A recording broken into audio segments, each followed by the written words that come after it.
A gente vai mudar de assunto agora, vamos tratar da tensão Irã-Israel. Né? Imagens de satélite obtidas com exclusividade pela CNN mostram que a base aérea iraniana não foi atingida pelo ataque lançado como resposta por Israel. Ao menos 3 drones foram interceptados no ar na região central do Irã. A reportagem é do correspondente em Tel Aviv, Michel Gavendo. Os ataques israelenses aconteceram na região de Isfahan, onde o Irã mantém bases militares e instalações nucleares. Segundo as autoridades iranianas, pelo menos 3 drones foram abatidos no ar. O exército do país não divulgou se alguma base foi atingida. Segundo a agência de notícias iraniana Fars, um radar na região pode ter sido alvo, mas as explosões atingiram apenas prédios de escritórios que tiveram os vidros quebrados. Imagens de satélites obtidas com exclusividade pela CNN Internacional apontam que a base aérea parece não ter sido atingida. As imagens não revelam crateras no chão nem estruturas destruídas. Em discurso transmitido pela televisão, o presidente iraniano Ibrahim Raisi citou os ataques da semana passada contra Israel, mas ele não se referiu à retaliação israelense. Já o governo de Benjamin Netanyahu não fez declarações. Uma fonte de inteligência disse que os ataques diretos entre iranianos e israelenses terminaram, mas a tensão continua. A Força Aérea e a Marinha do Irã seguem em prontidão e, por precaução, companhias aéreas cancelaram os voos para Israel nos próximos dias. Bom, vamos lá, agora com o Lorival Santana aqui comigo. Bem-vindo, Lorival. Obrigado. E conosco também o professor Sandro Teixeira, professor da Escola de Comando e Estado-Maior do Exército. Boa noite, professor. Bem-vindo novamente. Boa noite a todos. Boa noite, Caio. Boa noite, Thaís. Boa noite, Lorival. Um cumprimento a toda a nossa audiência. Muito obrigado pelo gentil convite. Professor, explica esse ataque do Irã. O que foi? De Israel, perdão. Bom, Caio, a gente está observando aí essa dança perigosa no precipício entre Irã e Israel. Eu lembro que eu estava até acompanhando a cobertura dos ataques ontem e vi que o barril do petróleo subiu rapidamente, mas ele já perdeu esse aumento ao longo da questão do dia de hoje, porque ficou muito claro que não houve uma celebração grande por parte do governo israelense, houve uma mensagem muito discreta, no sentido de que houve um revide pela ação de sábado feita pelo Irã e que foi um ataque muito calculado. Por parte do Irã, é curioso notar que as agências oficiais ou semi-oficiais ligadas ao Estado iraniano, nenhuma delas disse que o ataque foi um ataque de Israel. Foi um ataque de sabotagem. A palavra que eles têm utilizado muito são infiltrados ou sabotadores. Então isso também mostra uma lógica de tentar desescalar essa guerra nas sombras que os dois países têm travado. Entretanto, o que a gente viu no sábado, o que a gente viu ontem, mostra que não dá para colocar o gênio de volta na lâmpada. Ele saiu e agora talvez a retórica da desescalada da crise esteja começando a acontecer. Israel avisou o G7 e os americanos fizeram questão de dizer aos outros países do G7, na reunião que eles estão tendo na Itália, dos ministros de Relações Exteriores do G7, de que os americanos não tinham pré-aprovado o pacote de ataque israelense. Porém, o que fica muito claro é que foi um ataque extremamente calculado a uma cidade estratégica para o Irã, que é Isfahan. Isfahan tem 2 bases aéreas iranianas, tem uma das principais fabricantes de mísseis e aviões do Irã, que é a Reza, e tem ainda a proximidade com Natanz, que é uma das centrais do programa nuclear iraniano. Então, o que a gente está vendo aí talvez seja uma diminuição dessa tensão. O Lorival, na mídia americana, não me lembro quem, tinha um articulista dizendo que é uma guerra de mentira, essa Irã e Israel, para evitar uma guerra de verdade maior. Você acha que é por aí? Isso aqui foi só um ensaio para evitar que se escale? Bom, eu colocaria talvez de outra forma, né?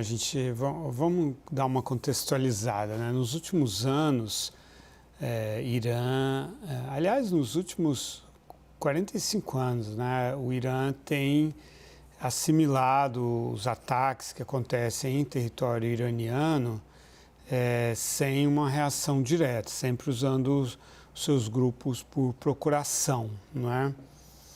E aí, dessa vez, eles decidiram sair da paciência estratégica para a deterrência estratégica, né? E aí o chefe da Guarda Revolucionária Islâmica disse: a equação mudou, agora nós vamos responder, né? Então, esse foi o ato iraniano, né, de fazer um ataque robusto do ponto de vista de quantidade de projéteis, mas que, considerando a defesa antiaérea israelense, só 1% desses projéteis atravessaram e atingiram a base aérea de Nevatim, de onde partiu o F-35, que havia atacado a instalação iraniana, incluindo o consulado iraniano, no dia 1º de abril em Damasco. 1%, 3 projéteis, certo? Quantos projéteis Israel disparou? 3. 1% do que o Irã havia disparado. E disparou de um avião, provavelmente sobre o Mar Arábico. No Prime acho que eu falei Mar Vermelho, peço desculpas, Mar Arábico, para não violar nenhum espaço aéreo, né? E atingiu, provavelmente danificou a estação de radar da base aérea de Isfahan, que por sua vez protege as instalações nucleares que estão ali, o Centro de Tecnologia Nuclear, a 100 quilômetros de Isfahan, e como disse o Sandro, ali está também uma importante instalação nuclear de Natanz, né? Então, é algo absolutamente equivalente, né? Assim, no seu detalhe, realmente, com algumas vantagens por parte de Israel e dos Estados Unidos, né?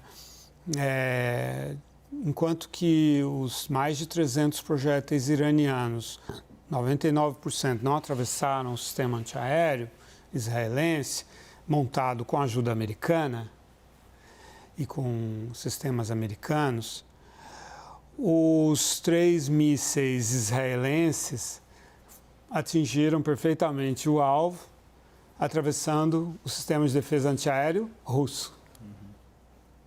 Então tem um aspecto comercial isso também, né? De propaganda, de roadshow de sistemas antiaéreos com uma vantagem para os Estados Unidos.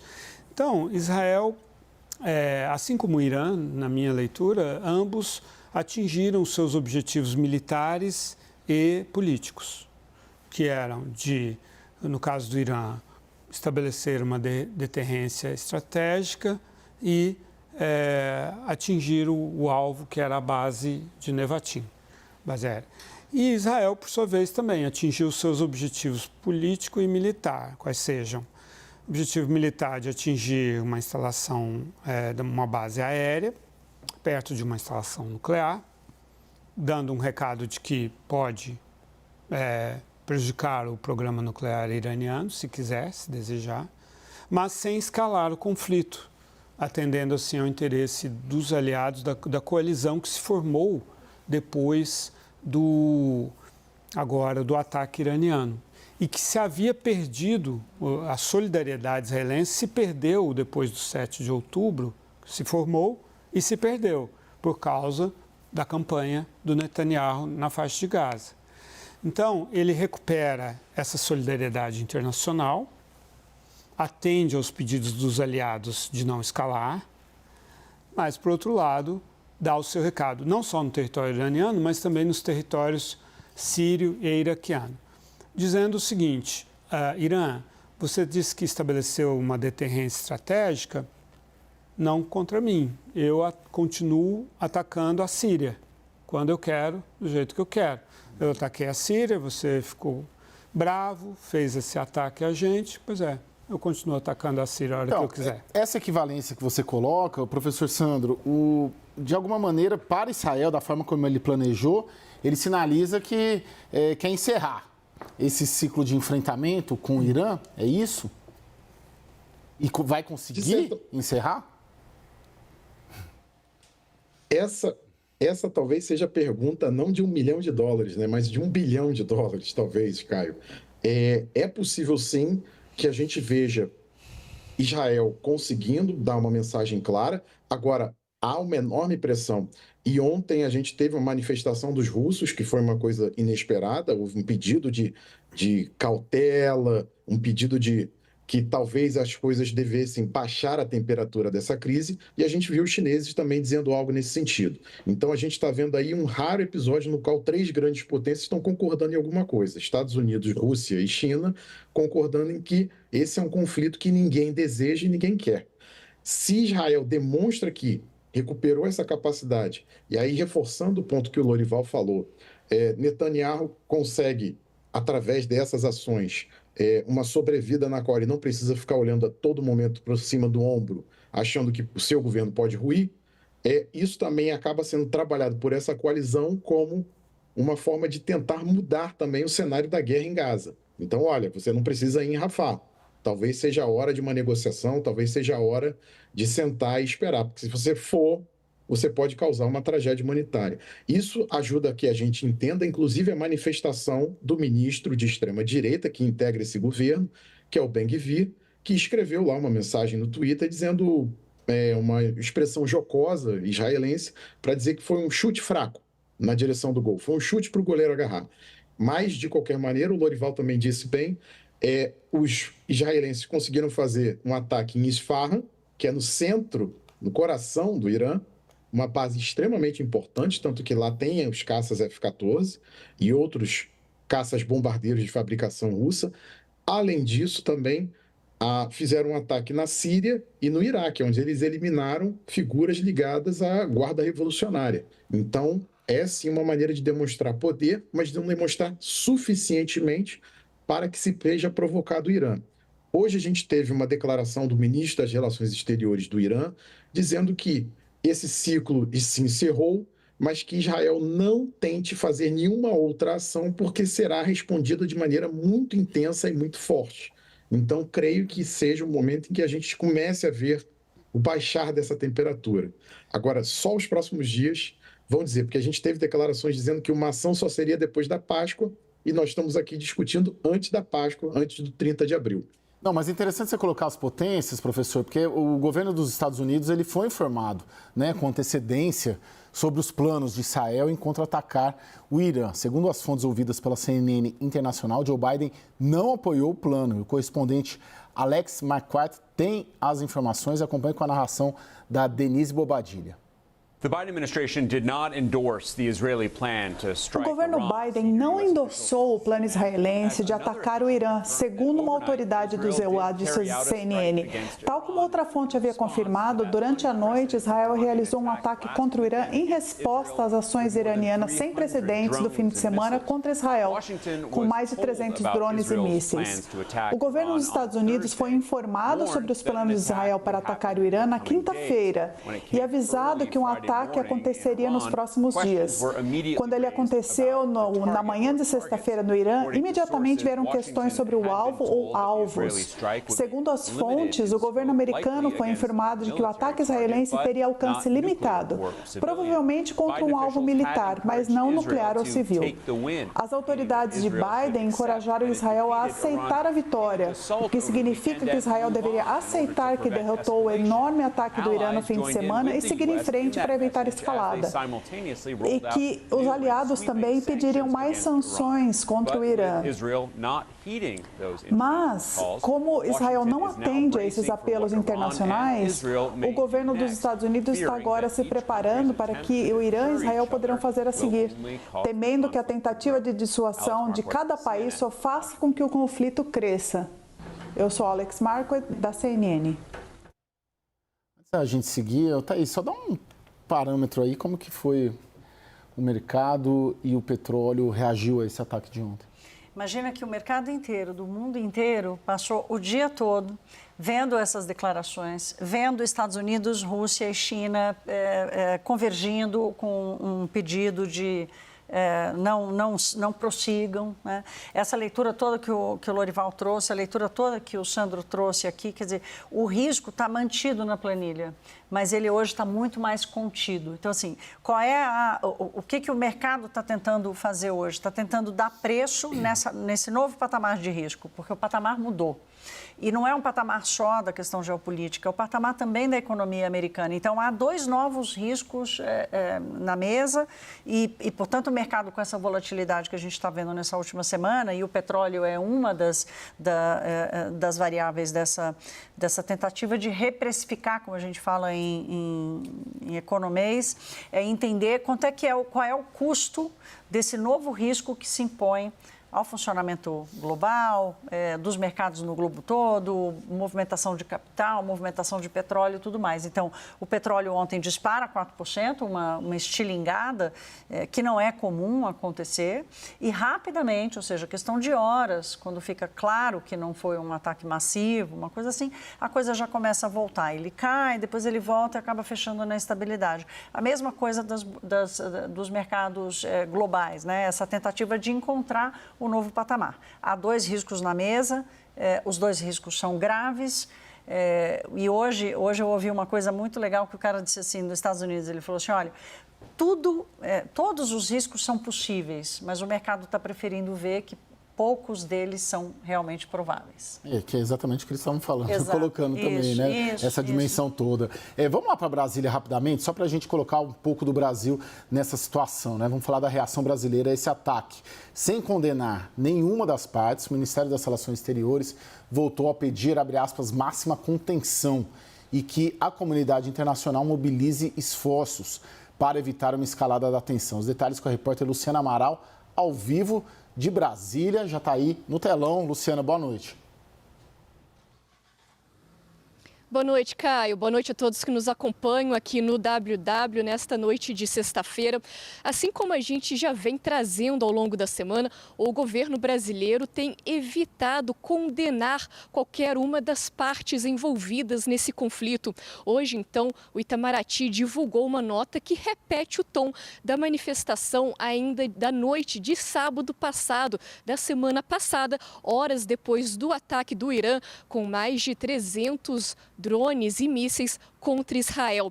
A avaliação no momento do Itamaraty é que a situação requer prudência. O que diz, então, essa nota de hoje do Ministério das Relações Exteriores? O Itamaraty diz que o Brasil continua a acompanhar com grave preocupação episódios da escalada de tensões entre Irã e Israel. O Itamaraty também afirma que o Brasil apela a todas as partes envolvidas que exerçam máxima contenção e conclama a comunidade internacional a mobilizar esforços no sentido de evitar uma escalada. Nessa nota divulgada no início da tarde, o Itamaraty ainda acrescenta, por fim, que esse apelo foi transmitido pelo ministro das Relações Exteriores brasileiro, Mauro Vieira, ao chanceler do Irã, no encontro bilateral que aconteceu hoje na sede da ONU em Nova York, nos Estados Unidos. Volto com você, Caio. Obrigado, Luciana. Bom final de semana, hein? Boa noite, bom descanso. Lorival, o professor tinha colocado, o Sandro tinha colocado a questão de Gaza. Dá para a gente projetar, tentar traçar algum prognóstico do que vem por aí a partir do gabinete de guerra liderado pelo Netanyahu? Não, só lembrando que o timing, né, escolhido, de fato, eles não esperaram a Páscoa, porque eles se deram conta que hoje era aniversário do Ali Khamenei, o líder espiritual iraniano, está completando 85 anos. O ataque foi hoje, no horário de Israel e do Irã, né? Um ataque desenhado, inclusive, para não fazer vítimas, né? Foi feito de madrugada, quando as pessoas não estavam no trabalho, nessa instalação e tal.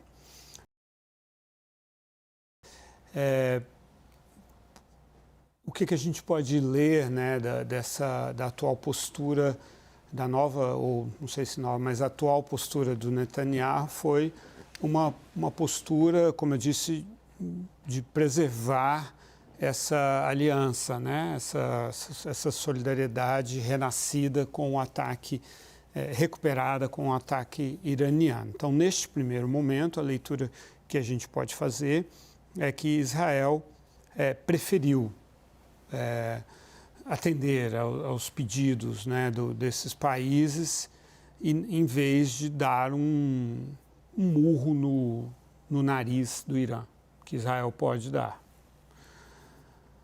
Quanto a Rafah, havia e há uma posição, né, dos Estados Unidos e da Europa de que, não faça essa ofensiva terrestre, isso vai ser um banho de sangue, neste momento em que há uma concentração enorme de civis lá, mais de 1 milhão. Permita a entrada de ajuda humanitária maior, não está acontecendo, né? Eles abriram uma porta lá do norte, mas não está passando quase nada, muito menos comparado à necessidade. Então, esse é um tema espinhoso porque estão lá 100 reféns vivos, 30 provavelmente mortos, talvez mais mortos, né? Talvez muitos mortos, reféns, e o Netanyahu não encontra uma saída para essa questão que possa se coadunar, combinar com o objetivo dele de se manter no poder, né? De manter aquela ofensiva, aquela campanha militar. Então, não há uma saída clara para ele. Então, por isso é muito difícil saber o que ele vai fazer. Eu acho que ele está realmente num impasse muito grande. Sandro, para finalizar esse bloco, de alguma maneira, esse episódio Irã-Israel, em se considerando que houve ali uma equivalência, um empate, né, de alguma maneira, ele vai impactar ou tende a impactar o conflito em Gaza de que maneira, na sua percepção? Bem, Caio, eu acho que essa coalizão que foi montada em torno de Israel para defender Israel no sábado passado é uma bênção, mas também é uma forma de restringir as ações de Israel. Então, creio que haverá uma certa dificuldade em relação a qualquer operação voltada para Rafah, e isso vai envolver um cálculo. No próprio domingo, a gente já começou a ver notícias na mídia israelense dizendo que todos os planos de retaliação ao Irã tinham sido colocados de lado por ordem do próprio Netanyahu. Então, houve um cálculo muito claro nesse sentido. O Lorival lembrou bem, é o aniversário do Ali Khamenei, né? Nas primeiras horas do dia, ao nascer do dia, né, foi um presente, entre aspas, né, essa mensagem israelense nesse sentido. E esse novo momento da guerra de sombras entre Israel e Irã, pode forçar uma mudança na conduta operacional israelense em Gaza. Então, isso pode forçar uma maior, como a gente poderia dizer, uma leverage, uma maior possibilidade de pressão americana, francesa, britânica, alemã e de outros países que se coligaram a Israel e demonstraram solidariedade para impedir uma ação em Rafah ou tentar construir mecanismos que diminuam muito a destruição que essa ação pode oferecer. Porque no contexto que ela estava sendo pensada e concebida, é como o Lorival disse, ia ser um banho de sangue, era uma coisa pavorosa. Então, talvez nesse sentido, a gente esteja vendo sim um respirar. A população de Gaza saiu do foco, os combates diminuíram de intensidade, até porque Israel tirou boa parte das tropas, até para poder descansar, recompletar, remuniciar essas unidades. Então, isso pode ser com que abra um espaço para que os palestinos consigam, ao menos, respirar. Bom, Sandro Teixeira, professor da Escola de Comando Estado-Maior do Exército Brasileiro, muito obrigado. Bom final de semana. Muito obrigado a você, Caio. Um ótimo final de semana a você, a Thaís, ao Lorival.